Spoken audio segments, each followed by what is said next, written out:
মনে বড় আশা ছিল যাব মদিনা। সবাই আমার সাথে, মনে বড় আশা ছিল যাব মদিনা।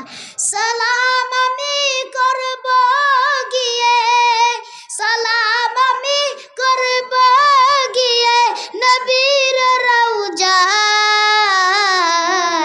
মনে বড় আশা ছিল যাব মদিনায়, মনে বড় আশা ছিল যাব মদিনায়। সুবহানাল্লাহ বলেন।